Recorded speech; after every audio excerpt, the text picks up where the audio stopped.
أكل غير صحّي، سوشيال ميديا، نوم متأخّر، تفكير سلبي، باتعامل مع الناس بشكل غلط، حياتي كلّها غلط في غلط، عادات سيئة حياتي كلّها، مش عارف أبعد عن العادات السيئة دي، وفضلت متدمّر وعادات تانية زائد 18 أنتم أكيد فاهمينّي، تمام؟ ففي الفيديو بتاع النهارده أنا جاي أقول لك إزاي تبعد عن عاداتك السيئة. القصة اللي أنا باقولها دي العادات اللي كانت عندي سيئة ولحد دلوقتي لسه عندي عادات سيئة وباحاول أبطّلها، وهاقول لك إزاي أنت تبطّل عاداتك السيئة وإزاي تبعد عنها نهائي. الفيديو ده هيجيب لك من الآخر، والفيديو ده مختلف لإن أنا مش جاي أعمل لك مونتاج وأعمل لك حاجات غريبة زي الفيديوهات اللي من النوع ده بالذات. الفيديوهات اللي بتتكلم عن المواضيع دي بيبقى فيها بقى مونتاج مش طبيعي، لكن أنا جايب القهوة ومش هاعمل أي مونتاج في الفيديو. وكاتب هنا عندي 4 نُقط لحاجات أنت تعملها لو عايز تبعد عن عادتك السيئة. بس لو مش عارفني، أنا اسمي خالد ناصر، مُصاب بمرض السُكّر من النوع الأول. باشاركك على القناة دي تجربتي كمُصاب بالسُكّر، وبرضه عامل مجال إن أنا أتكلّم على تجربتي كشاب، لإن الحمد لله قدرت أحسّن حياتي كشخص مُصاب بالسُكّر وكشاب، تمام؟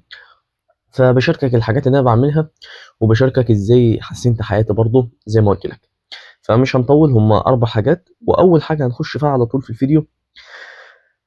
أول حاجة إنّك لازم تعرف إن طبيعي إن يكون عندك حاجات سيئة، يعني طبيعي إن يكون عندك عادة أو عادات سيئة، لكن هتبقى محظوظ أكيد وتكون إنسان كويس لو ما عندكش عادات كتير سيئة. لكن أنا ما كنتش كده، أنا كان عندي عادات سيئة أنت لا تتخيلها كتير جدًا، سوشيال ميديا، أكل غير صحّي، نوم متأخّر، باتعامل مع الناس بشكل وِحِش، باتعامل مع أهلي بشكل وِحِش.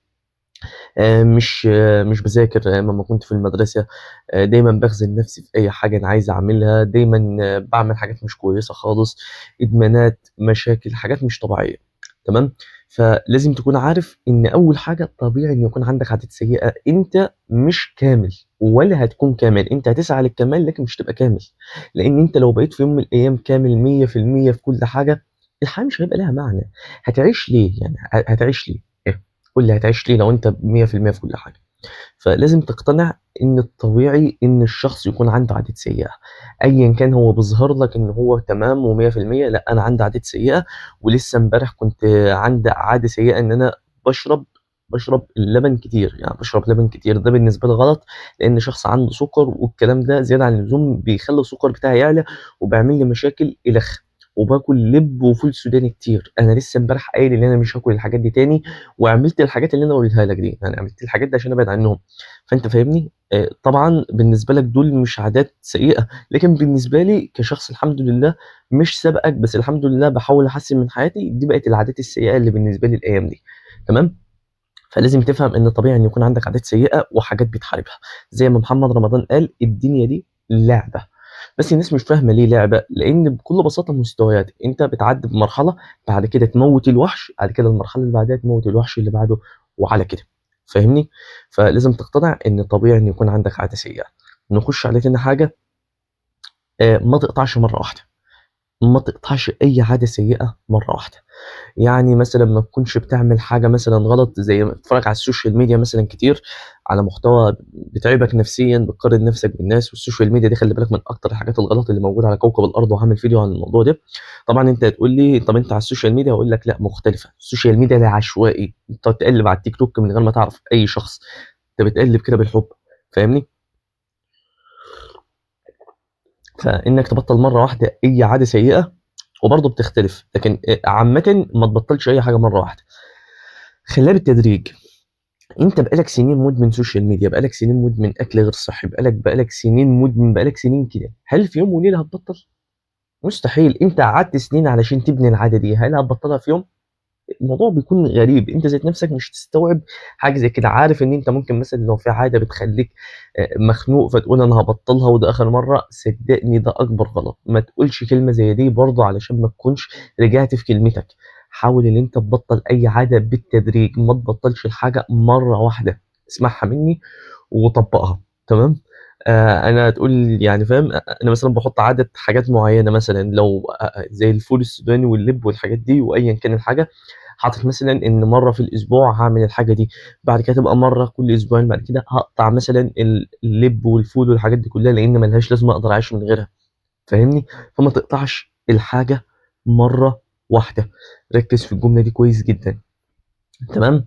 فنخش بقى على تالت حاجة، خلي عندك أهداف. يعني تالت حاجة خلي عندك أهداف، ما تخليش عقلك كله مركز على العادات السيئة. يعني ايه؟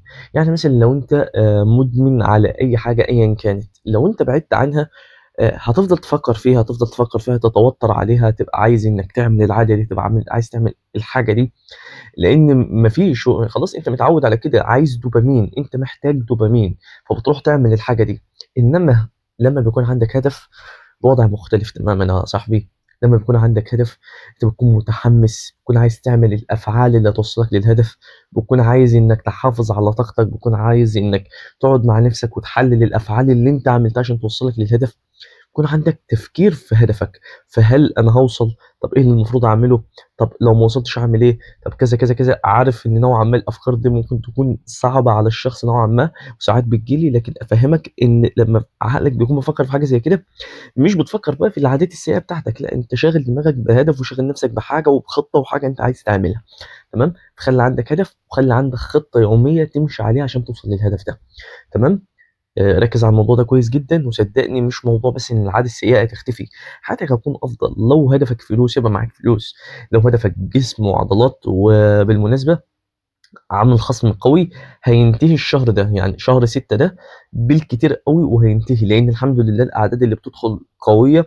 وانا يعني الحمد لله مبسوط بحاجه زي كده. على التدريب الاونلاين لو انت حابب تظبط جسمك وتظبط حياتك، وبرضه على الاستشاره لو حابب تحجز ميعاد معايا، اللينكات موجوده تحت في الديسكربشن. تمام. ده كان فاصل اعلاني وكده، بس والله حبيت اقول لكم لان فعلا عرض قوي، عرض قوي انا ما عملتوش قبل كده. تمام. واتوقع اللي مش هعمله، والتدريب هيتقفل. تمام. فزي ما قلنا تالت حاجه، خلي عندك اهداف واضحه وصريحه علشان عقلك يكون بيفكر فيها، مش بيفكر في حاجه تانيه. تمام. رابع حاجه، لو وقعت كمل، وقعت كمل، وقعت تاني كمل، وقعت رابع كمل. بس لما تقع كمل، بس كده. واسمع الحاجه دي كويس، لما انت بتقع وترجع انت بتكون متعلم حاجه، انت الوقعه دي علمتك حاجه تخليك المره الجايه تقع بس بصعوبه. تمام.